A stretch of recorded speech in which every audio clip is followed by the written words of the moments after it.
Picture this. A city thinks the war is over and drags the enemy inside its own walls. A government bans alcohol to fix society and accidentally builds an empire for gangsters. A computer screams, missiles, and one human being decides whether the planet gets a tomorrow. Hello everyone, and welcome back to our channel.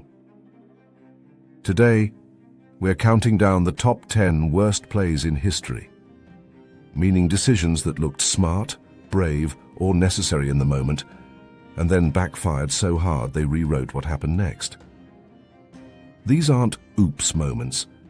These are you had one job moments on a historical scale. Before we start, quick shout out to @OhThatGuyM8D for suggesting this idea. Let's get into it. Number 10. The Trojan Horse, the We Won mistake that ended a city. After years of war, Troy sees the enemy gone and a giant wooden horse left behind. It looks like a trophy, a surrender, a symbol that the fight is finally over. So they pull it into the city, literally bringing the victory inside their own walls. That night the trap opens, soldiers pour out, the gates are breached from within, and Troy falls from the inside. It's the ultimate worst play, because it's not about strength, it's about pride and lowered guard. The moment you stop thinking like you're in danger, and you invite the danger home. Number 9. The Boston Molasses Flood 1919, the cheap shortcut that turned into a wall of death.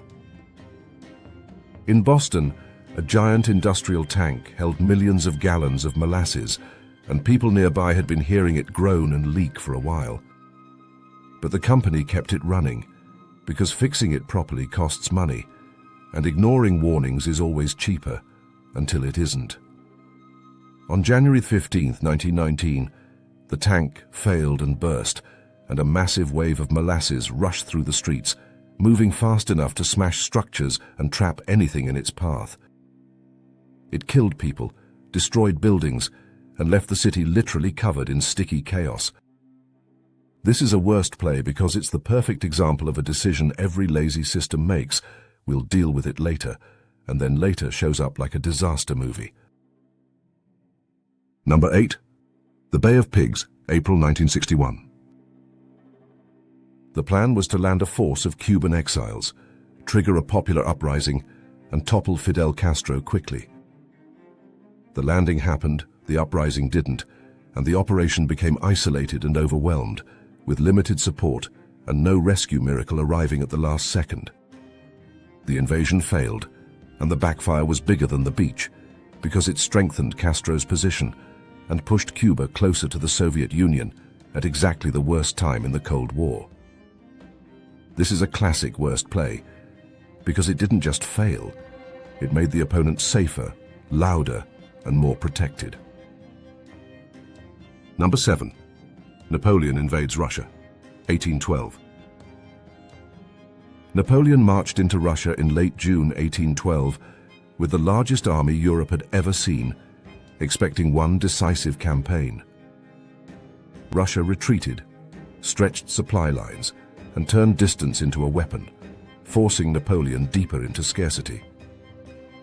Napoleon reached Moscow, but holding a city didn't end the war, and the retreat became the real catastrophe, as cold, hunger, disease, and exhaustion destroyed the army and shattered his image of inevitability. This is overconfidence meeting geography, and geography always wins eventually. Number 6. Columbus's 1492 gamble, the wrong math, wrong world play.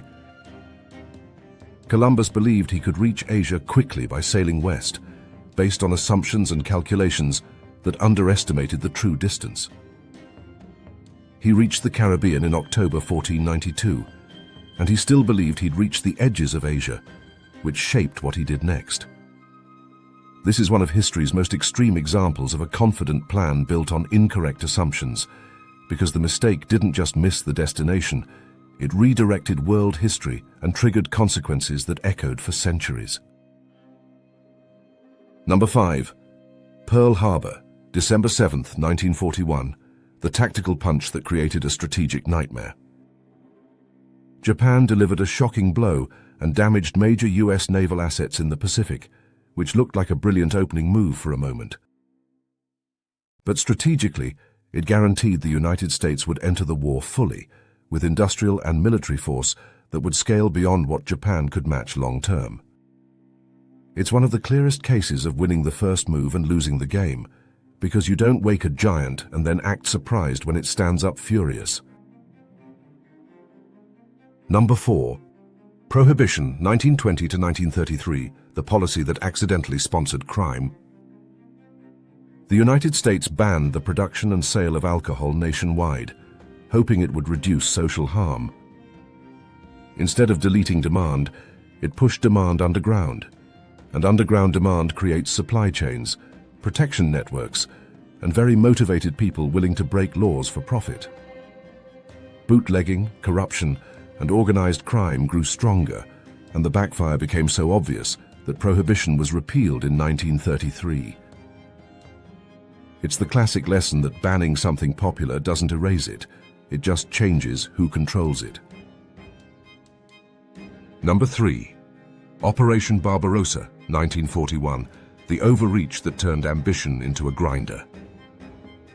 Germany invaded the Soviet Union in June 1941, opening a front so vast it could swallow armies.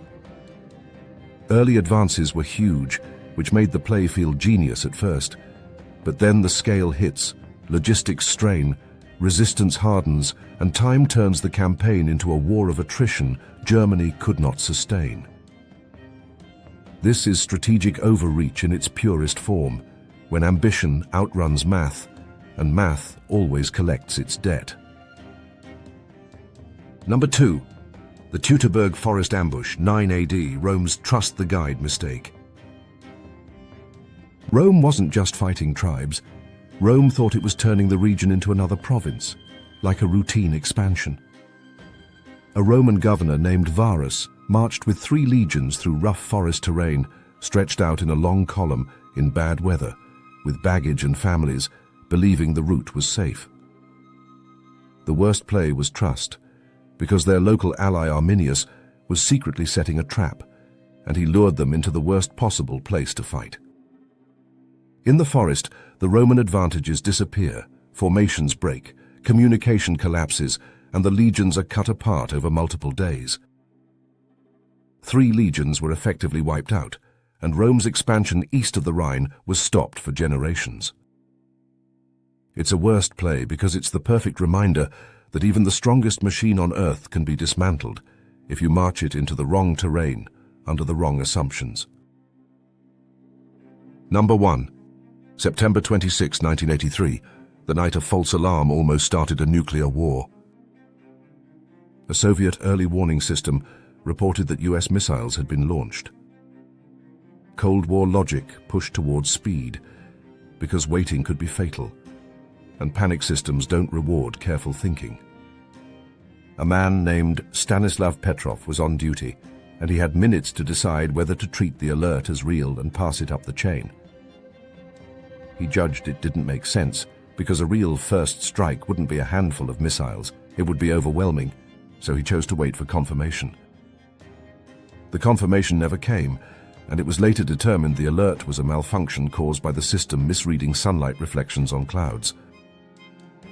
The world didn't avoid catastrophe because someone had more weapons, it avoided catastrophe because one human refused to let a machine make the final call. Here's the reflection that sticks with me. History isn't only shaped by genius plans and heroic leaders. It's shaped by bad assumptions, pressure, pride, and the moment someone says go when they should have said wait. And sometimes the most powerful thing a person can do is pause while everything around them is screaming to react. Thank you all for watching. If you want part 2, subscribe and comment the worst play you can think of, because I already know the comments are going to turn into a war of opinions.